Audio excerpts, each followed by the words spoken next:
Hello everyone, आज का हमारा टॉपिक है शब्द विचार। तो आज जो हम लोग पढ़ने वाले हैं वो है शब्द विचार। इससे पहले जो मैं क्लास करवाई थी उसमें मैं ये बताई थी कि व्याकरण को तीन भागों में बांटा गया। व्याकरण को तीन भागों में वर्गीकृत किया गया। पहला था हमारा वर्ड विचार, दूसरा था है हमारा शब्द विचार,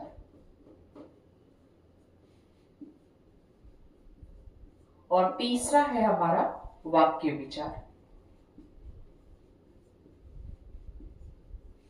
हम लोगों ने वर्ड विचार पढ़ लिए थे। आज का हमारा टॉपिक है शब्द विचार। शब्द विचार किसे कहते हैं, तो आज हम लोग देखेंगे कि शब्द विचार क्या है।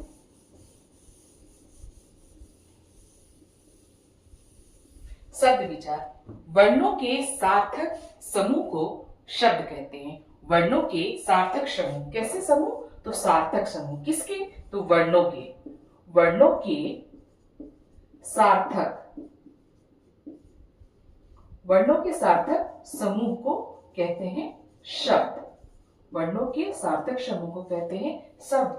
जैसे घर, जैसे घर, छात्र, विद्यालय, ये जो हमारे ये हमारे शब्द हैं, इनका एक सार्थक मतलब निकलता है। तो किसके? तो वर्णों के। वर्णों के सार्थक समूह को कहते हैं शब्द। अब हम लोग देखते हैं कि शब्द को कितने भागों में वर्गीकृत किया गया है। अब हम लोग देखते हैं कि शब्द को कितने भागों में वर्गीकृत किया गया है। शब्द विचार, शब्द विचार। तो शब्द विचार को चार भागों में वर्गीकृत किया गया है। शब्द विचार को चार भागों में वर्गीकृत किया गया है। तो सबसे पहले हम लोग देखते हैं इतिहास के आधार पे। इतिहास के आधार पे शब्द विचार को कितने भागों में बांटा गया है। तो इतिहास के आधार पे शब्द विचार को 5 भागों में बांटा गया है। पहला है तत्सम, पहला है तत्सम, दूसरा है तद्भव,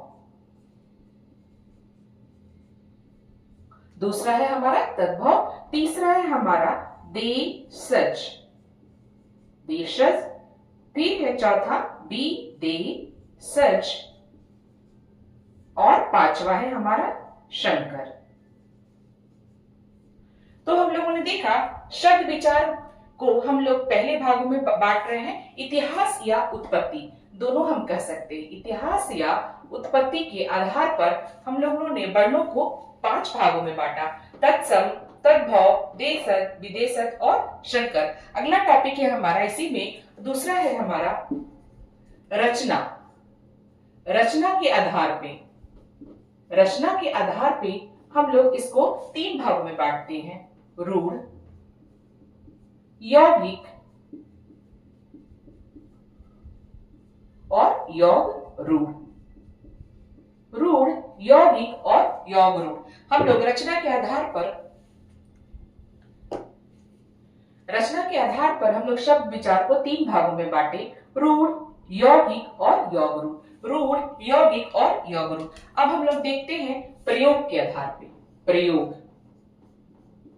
प्रयोग के आधार पे हम लोग इसको 2 भागों में बांटे। पहला विकारी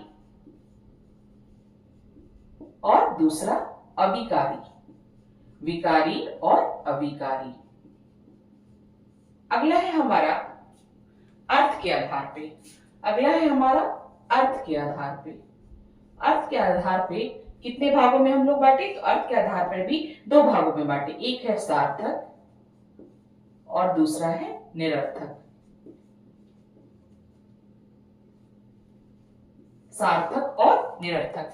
रचना के आधार पर हम इसको 2 भागों में अर्थ के आधार पर हम इसको 2 भागों में बांटे, सार्थक और निरर्थक। शब्द के विचार को 4 भागों में बांट रहे हैं। इतिहास, रचना, प्रयोग और अर्थ के आधार पे। पहला है हमारा इतिहास के आधार पर तत्सम, तद्भव, देशज, विदेशज और शंकर। दूसरा है रचना के आधार पे रूढ़, यौगिक और योग रूढ़। तीसरा है प्रयोग के आधार पे विकारी, अविकारी। चौथा है अर्थ के आधार पे सार्थक और निरर्थक। विकारी, अविकारी, सार्थक और निरर्थक, इसमें हमें बहुत सारे टॉपिक पढ़ने को मिलेंगे। जब हम इसको पढ़ेंगे तो इसको पूरा डिटेल से हम लोग देखेंगे। तो आज का हमारा टॉपिक है इतिहास के आधार पे शब्द विचार को हम लोगों ने 5 भागों में बांटा। आज हम लोग सब इसके बारी बारी का विश्लेषण करते हैं और देखते हैं। आज हम लोग पढ़ेंगे इतिहास के आधार पे।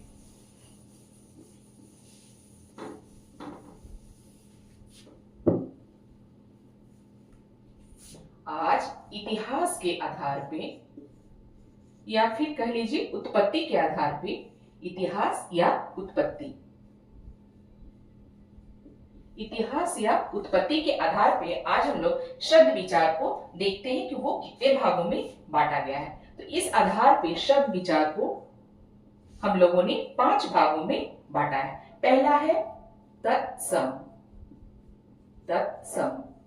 दूसरा है तद्भव, तद्भव। तीसरा है देशज। चौथा है विदेशज।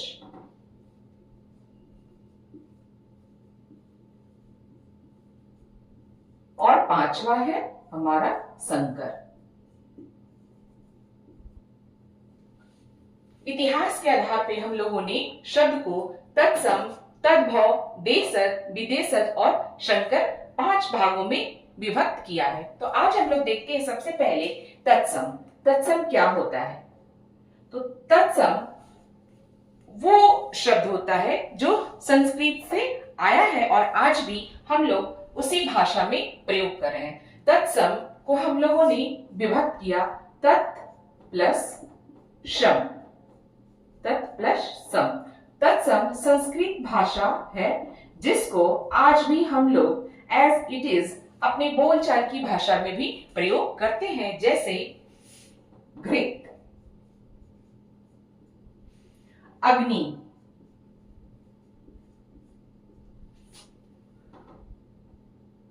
दंत, वायु। ये जो है हमारे संस्कृत के शब्द हैं जिसको आज भी हम लोग ऐसे ही प्रयोग करते हैं। दूसरा है हमारा तद्भव। तद्भव को जब हम लोग तोड़ते हैं तो इसका होगा तद प्लस भव, तद प्लस भव। यहां संस्कृत भाषा को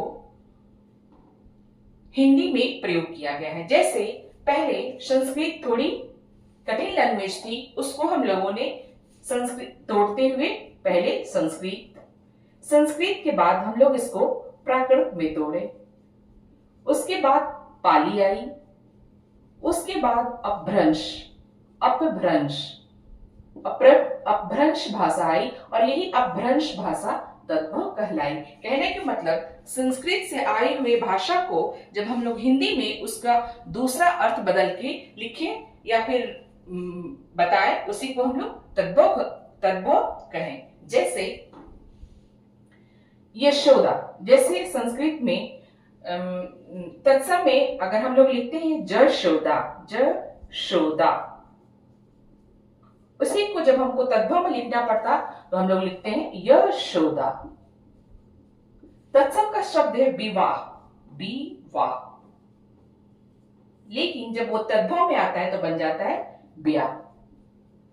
आगे हम लोग देखेंगे इसको पहचानने का ट्रिक, मगर फिलहाल हम लोग इसका डेफिनेशन देख लेते हैं। अब बात आती है देशज। देशज तो देशज भाषा हिंदी में हमारे क्षेत्रीय भाषाओं से ली गई है। देशज भाषा को जब हम लोग तोड़ते हैं तो होगा दे स प्लस ज, देशज। वो भाषा जो हमारे क्षेत्रीय भाषाओं से ली गई है, इसके भी पहचानने के कुछ नियम हैं, जैसे खिड़की, लोटा, कथक, सांबर, नदी का कलकल, बिल्ली का म्याऊ म्याऊ, ये सब जो भाषाएं हैं वो हमारी देशज भाषा के अंतर्गत आती हैं। अब अगला है विदेशज, विदेशज भाषा, विदेशज, इसको तोड़ते हैं वी दे श प्लस ज, विदेशज, विदेशज को तोड़ते हैं बी दे सज, तो यहां से ये टूट जा रहा है प्लस ज। वो भाषा जो विदेश से आई है, वो भाषा जो विदेश से हमारे देश में आई है और आज हिंदी में हम लोग उसको एक्सेप्ट कर लिए हैं और आज उसका प्रयोग हम लोग अपने दैनिक जीवन में करते हैं, उसी को हम लोग बोलते हैं विदेशी भाषा। जैसे जापान से भाषा आई है सायोनारा, सायोनारा, ये हमारे जापान से भाषा आई है। जापान का ही है रिक्शा। तुर्की से हमारी जो शब्द लिए गए हैं वो है उर्दू। बेगम, तो ये हुए हमारी विदेशी भाषा। अगला टॉपिक है संकर, संकर भाषा। तो संकर भाषा वो भाषा हुई जो दो भाषाओं के मेल से बनी है, जो दो भाषाओं के मेल से बनी है उसी को बोलते हैं संकर भाषा। जैसे रेलगाड़ी, जैसे रेल प्लस गाड़ी, तो जो ये रेल है ये इंग्लिश भाषा से है और गाड़ी जो है वो हिंदी भाषा से है। इसी प्रकार हम लोग देखें कि इतिहास के आधार पे शब्द को 5 भागों में बांटे हैं, तत्सम, तद्भव, देशज, विदेशज और संकर। तो सबसे पहले हम लोग देखते हैं तत्सम शब्द। तो तत्सम शब्द संस्कृत भाषा के शब्द होते हैं जो एज इट इज अभी हम लोग उसी तरह प्रयोग करते हैं, जैसे घृत, अग्नि, दंत, वायु। तद्भव संस्कृत का शब्द जिसको हम लोग अपने सुविधा अनुसार बदलते बदलते उसको हम लोग हिंदी में उसका दूसरा रूपांतरण कर जैसे हैं। जैसे जशोदा को आज हम लोग यशोदा बोलते हैं, विवाह को आज हम लोग ब्याह बोलते हैं।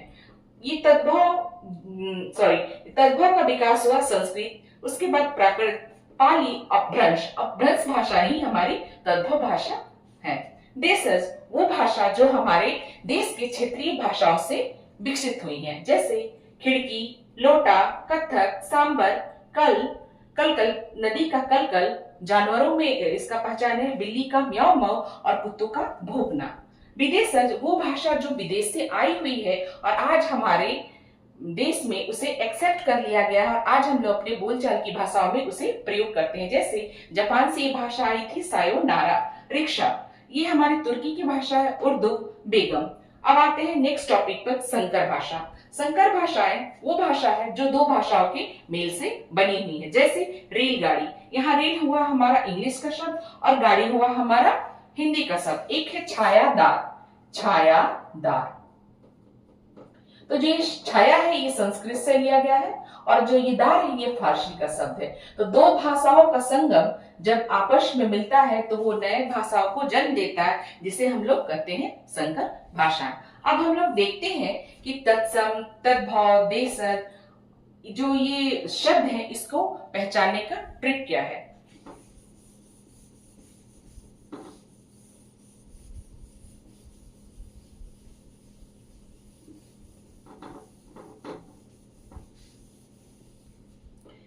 सबसे पहले हम लोग देखते हैं तत्सम, तत्सम भाषा, तत्सम भाषा। तो तत्सम भाषा को कैसे हम पहचानेंगे कि तत्सम भाषा की पहचान क्या है, तत्सम भाषा की पहचान क्या है। तो तत्सम भाषा की पहचान का सबसे पहला नियम है कि तत्सम भाषा जितने भी होंगे वो संयुक्ताक्षर के जो भी अंक हैं संयुक्ताक्षर से शुरू होते हैं।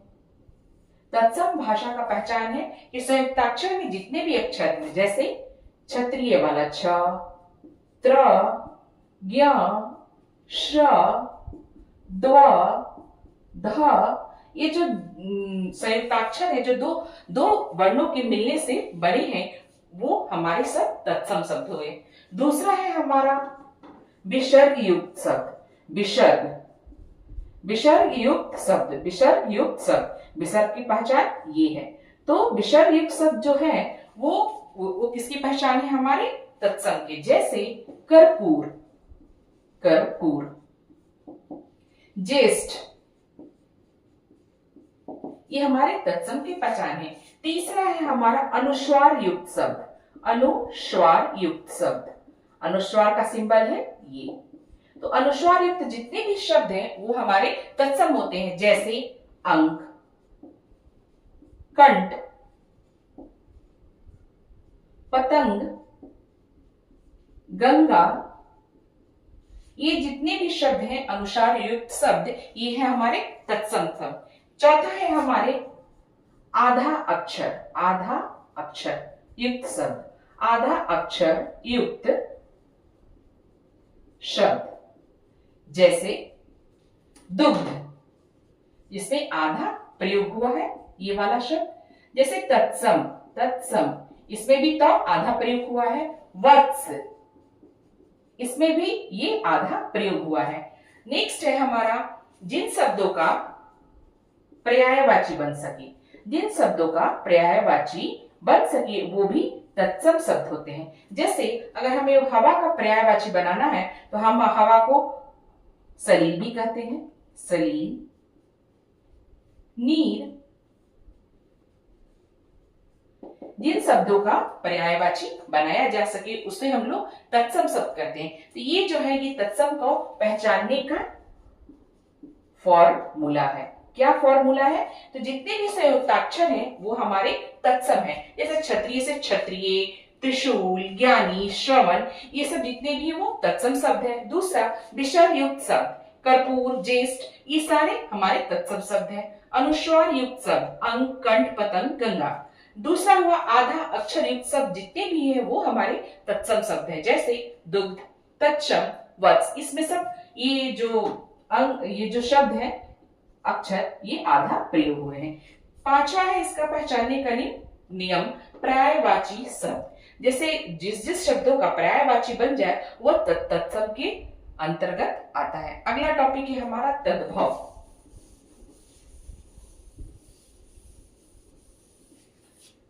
अगला है तद्भव।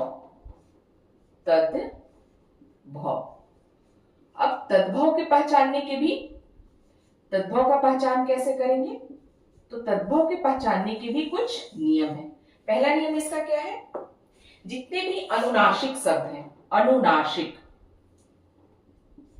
अनुनासिक, जितने भी अनुनासिक शब्द हैं वो हमारे तद्भव के अंतर्गत आते हैं। इसका सिंबल है अनुनासिक का ये। तो जितने भी अनुनासिक शब्द हैं वो तद्भव के अंतर्गत आते हैं। जैसे पांच,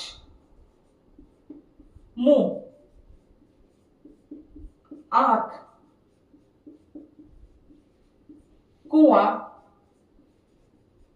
ये जितने भी चंद्र बिंदु वाले शब्द हैं वो हमारे तद्भव के अंतर्गत आते हैं। इसका दूसरा नियम है डबल रोल वाले शब्द। कौन से? तो डबल रोल वाले शब्द भी, जैसे ल, ब, क, प, ये जितने भी इससे शब्द हमारे शब्द बनते हैं वो, जैसे बिल्ली, देखिए बिल्ली, इसमें दो आया। दिल्ली, इसमें भी डबल अक्षर आ रहा है। पक्की, इसमें भी चक्की, बप्पा, जिसमें डबल रोल वाले जो शब्द होंगे वो क्या, किसके पहचान है? तत्सम के सब पहचान है। एक और इसका पहचान है य से जो शब्द शुरू होते हैं, जैसे यशोदा, यशोदा। ब से शुरू होने वाले शब्द जैसे ब्याह, ब्याह। इसके बहुत सारे ऐसे नियम हैं जिसको हम लोग बुक से पढ़ के और ज्यादा जान सकते हैं। कॉन्सेप्ट के लिए भी इतना काफी है। अब अगला टॉपिक है हमारा देशज। अगला है हमारा देशज।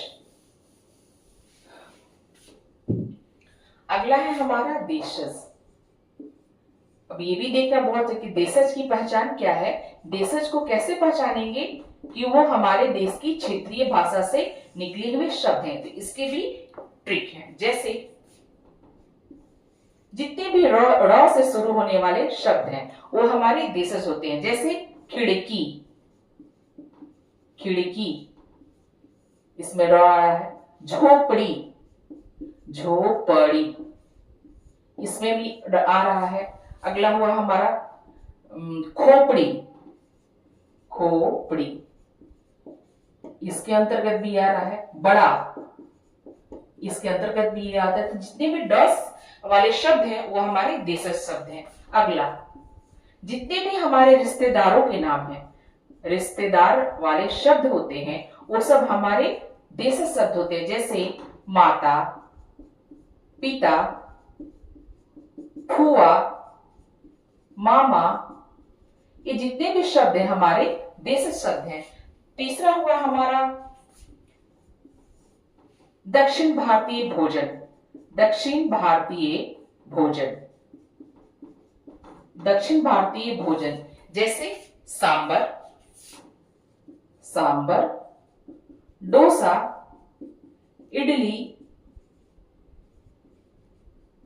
ये जितने भी हैं ये हमारे देशज शब्द हुए। अगला हुआ, जितने भी हमारे नृत्य के जितने भी हमारे नृत्य की शाखाएं हैं, जैसे कुचिपुड़ी,